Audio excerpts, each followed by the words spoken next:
What's up? What is up? YouTube, hey, check this out. Freak off worker reveals the shocking moment that hurt him and changed how he viewed Cassie forever. Forever? Forever, ever?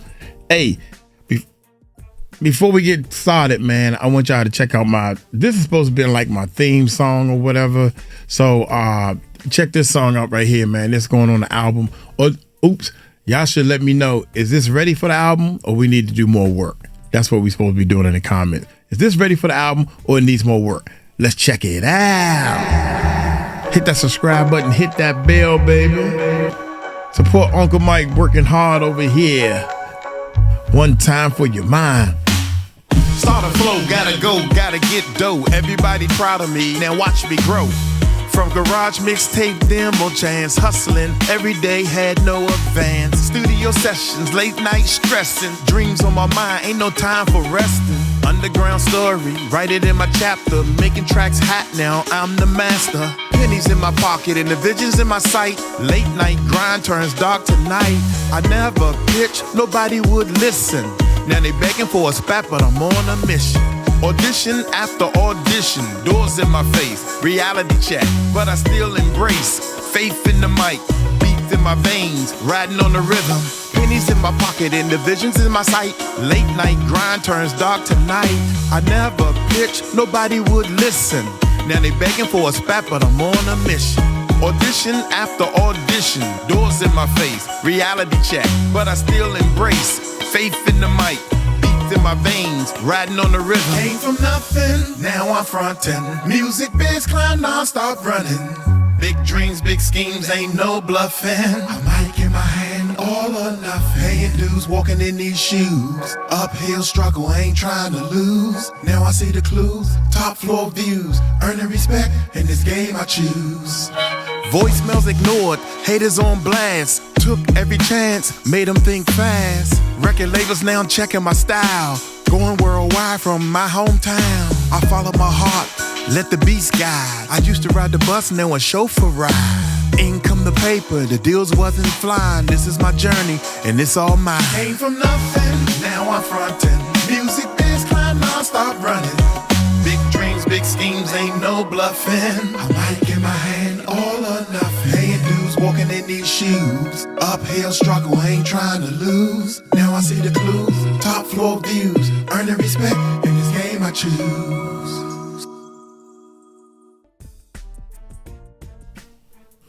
Y'all let me know in the comments, man.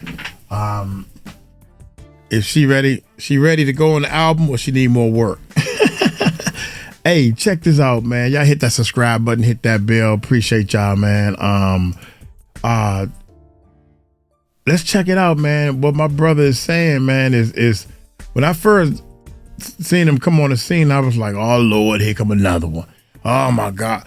But the way he tells the story and the way it seems like, I mean, I know that by now Cassie, Diddy and Diddy team is hearing this. He already got a case out and everything.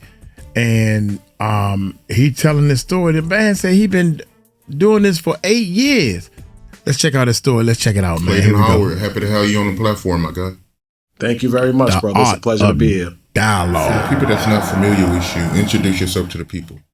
Well, I'm Clayton Howard. Unfortunately, I am one of the male providers, or escorts, if you want to call them, that was heavily mixed up in the Diddy and Cassie matter. Yes, indeed. So with that being said, I want to take it from the beginning. How did you first meet Diddy and Cassie? Wow, that's a crazy story in itself. So I actually got incarcerated because, you know, a lot of these guys are like strippers and dancers. I'm gonna be honest. I used to be out there, you know, like I lived a very different life than I live right now. I got into some trouble in my early 20s, so they sent me to prison. And when I got out, you know, I was in amazing shape. You know, the jail glow, big arms, big shoulders, 6-pack abs. I had no problem getting women. So I was sleeping with this woman that I had like met in Manhattan or something. And she actually owned an independent agency that managed escorts. You know, from basically busting her back down, she's like, yo, you are amazing. You realize you can make money from this. So, you know, I think she's just gassing me. I'm like, baby, whatever. She's like, no, I'm serious. Look at your body. You're amazing in bed. She's like, yo, I could make money for you. What's up? And I'm like, get out of here with this. So she's coming at me for weeks with this art, weeks. Again, I had just came home. I'm trying to get a job. I don't want to, go back to selling rock. So I had the idea to sell cock. I was like, you know what? Let's try it. Post me up. So let's see what happens. So she posts me up. And immediately What the heck? Wait, I wasn't expecting.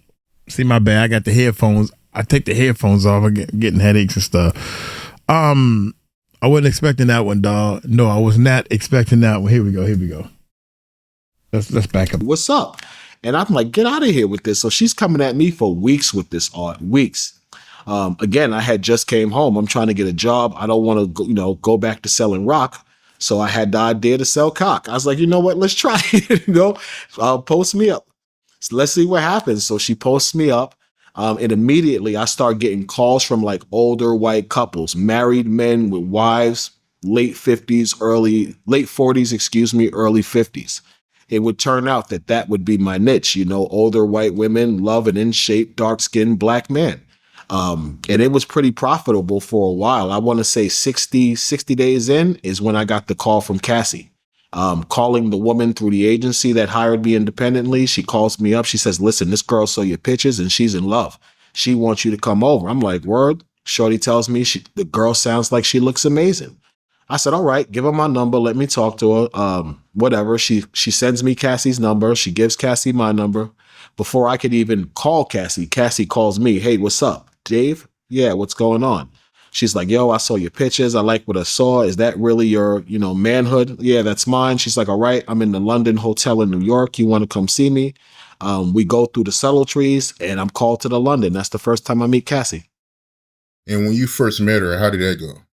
When I first met her, it was dope. I was obviously surprised by how beautiful she was. I never expected a woman that gorgeous to open the door. Never.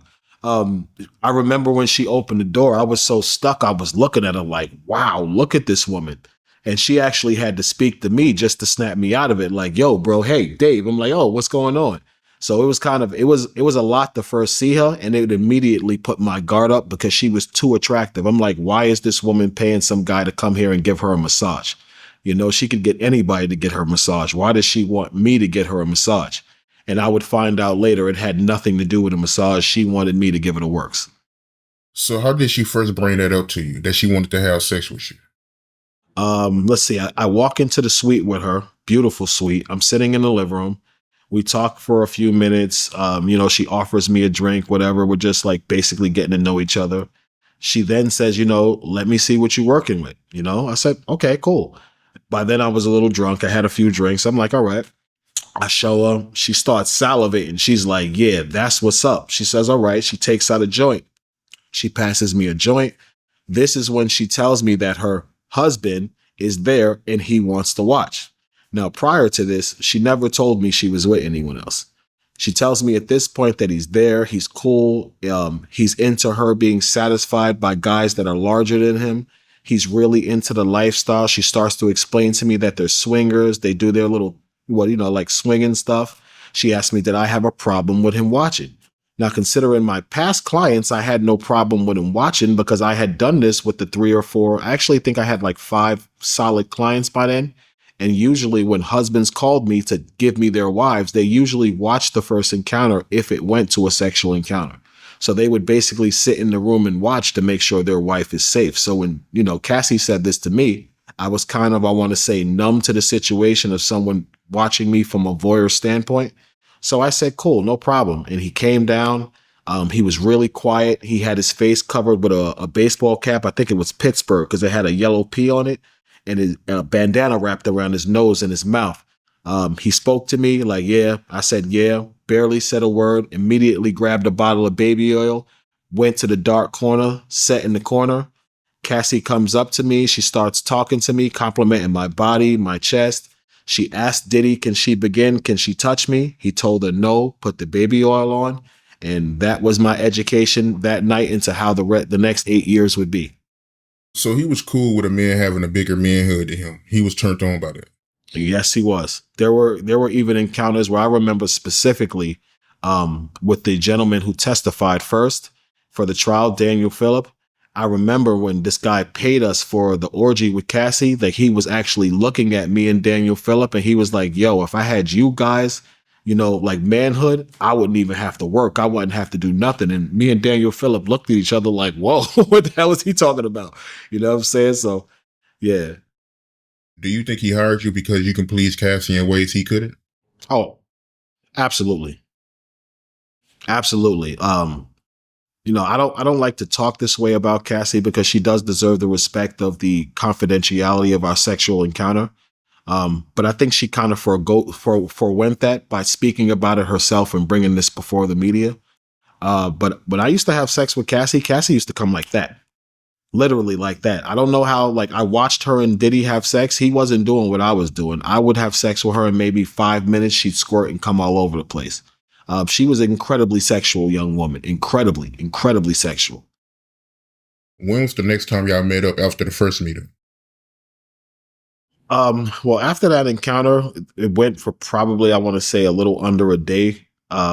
But the funny part is when I was leaving, Cassie actually comes to me and she's like, yo, that was great. Can you stay longer? I had been there maybe 12 hours already. So I'm like, you're going to pay me again, right? And she said, absolutely. Hold on. She goes upstairs. She gets me some money. I can't remember how much it was off the top of my head now, but she comes back. She gives me a wad of cash and she was like, yo, how long can you stay? And, basically, honestly, I told her, well, how long are you going to pay me? She said the same amount. I said, as long as you want me to stay, that's the same amount of time. You give me the same amount, I'm going to give you the same time. So I stay with her. We have an excellent, encounter. It goes really well. I liked Cassie when I met her. Cassie's a very down to earth woman. She's polite. She has excellent energy. There's really no way you could not like Cassie when you meet her. This is the truth. She's a very, very affable and nice person. So I was actually kind of surprised where like 2-3 weeks later, she called me again and she's like, yo, are you around? And I'm like, oh, okay. I guess you couldn't get enough. She said, no, I've been thinking about you the whole time. What's up? Can you come meet me at the same place? I said, all right. I go back to the London hotel. I meet her in the same place. The same thing happens again. Word for word with the freak offs as far as the baby oil, the stages of a freak off until we finally had intercourse. And then I left to the next time. Did they give you any rules when it came to the freak offs? I never was given a role. I was never even told the name of this was a freak off. The truth is, the only time I was ever told or given a name for what these was is the time that me, the first guy who testified, Daniel Phillip, and Diddy actually ran a train on Cassie. And Diddy himself and Cassie called it a sexathon, but they never called it a freak off. The first, I've heard freak offs, because I'm from the hood. People, we all know what freak offs is. But I've never heard it like commercially, publicly, as far as with this case until I started hearing this and with Cassie put in the lawsuit and the fact that the U.S. Attorney's Office was marketing him as making these freak offs. So Daniel Phillips, he had an orgy with Diddy and Cassie and they called it a sexathon? Yes, Diddy and Cassie themselves referred it to a sexathon, but they called me. Daniel Phillip was already there. Cassie actually calls me and she's like, yo, do you mind watching me with another guy? And I did, because I had never been involved with her and someone else. I kind of really thought it was a monogamous situation. Diddy was not well endowed and she just needed somebody to fill her and satisfy her. So I really believed at this time that was my role, that I was only being called in because this rich and powerful guy could not satisfy his woman. It wasn't until I got in this freak off that I saw her like in front of Daniel Phillip and Diddy with like, 2 penises in her face that I was realizing like, wow, this chick is not what you think. It was actually a little hurtful, I'll be honest. It was a little heartbreaking when I had to walk in there and see her with penises in her face and to be completely engaged in it, like, oh, like she loves it. I'm going to be honest with you. I did look at her different. And you said this lasted 2 days, right? It lasted 2 days, about a day and a half, 2 days. How does that work? Because I know y'all not having sex for 2 days straight. So what is y'all doing in between time? It's in like stages or what you want to call like sessions. So let's say like in that encounter, I remember specifically like myself, Daniel Phillip, and Diddy might, all 3 run a train on her. She gets a little exhausted, so she needs a break. They go into the master suite. Me and Daniel Phillip wait in the other room until they're ready again. So basically what happens is you have the session until Cassie has an orgasm. Once Cassie has an orgasm, she usually needs a break. So she'll retire to the master suite, and we're forced to pretty much sit there and wait till she's recuperated enough to come back for another orgasm. And that's how it would last 2-3 days. Let's say we had sex with her for an hour or two. She might take an hour and a half break. She'll come back. She wants some more. Then she might go take a 2 or 3 hour break. She'll come back. She wants some more. That's pretty much how it went so long. And where were y'all climax at? Would y'all do that on Cassie, or would y'all get a towel? And, I don't know. How does that work? Well, we all wore condoms this encounter because it was 3 of us there. And I'm pretty sure she didn't want to blow up the fact that she was just sleeping with everybody raw. So this encounter, we did wear condoms. And the objective was if you ejaculated, to take the condom off and kind of try to put it on her. I was honestly grossed out by this encounter. I don't think I actually ejaculated the entire time. Because she used to she would orgasm so quick that she would be like, wait, because she came, and she would push me up. And this literally went on for 2 days where she would orgasm, I would get close, and I wouldn't. So you can imagine the feeling of blue balls I had leaving there, continually having sex with this woman and never orgasming. Right. So you was in the sister thing. Not only was you watching, but you was actually involved too. I joined in because Diddy, when I got to the apartment, I really didn't want to do it. But Diddy comes to me after maybe 30 minutes sitting there what's up, Playboy? What you going to do? It was either put out or get out. So I kind of had to put out and engage in the situation or leave. Playboy. Oh, man, that's... they don't play. Put out and get out. Right.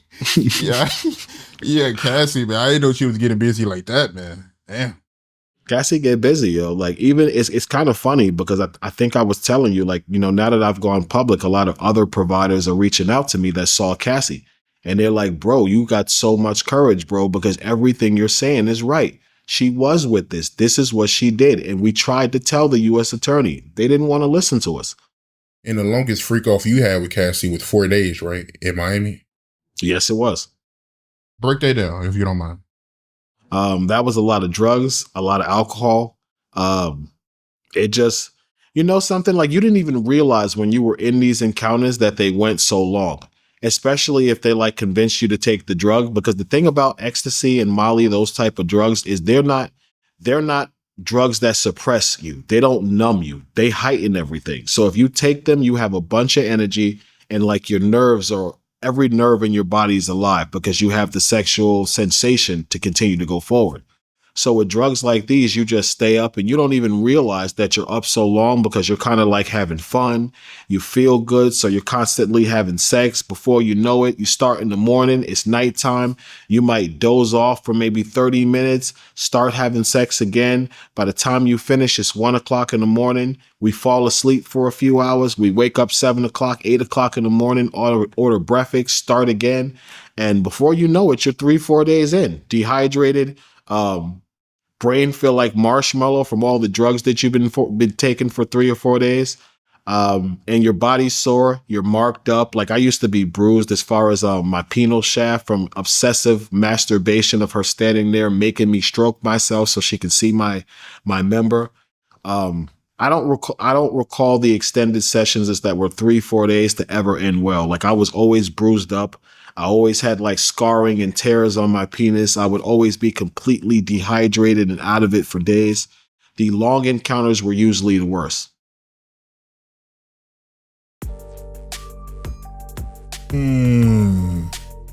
Dude, he laying it all the way out there, dog. This is how... my bad. God, I got the headphones up too loud because of the music. He laying it all out there, man. I mean, you can't help but believe this dude, man. I mean, I don't think he lying, man. I really don't think he lying about his stories, man. That's what I feel. I can't wait for a response from somebody. Diddy Camp. Oh, don't nobody care if Diddy respond. Don't nobody care. He in jail. Cassie and her team.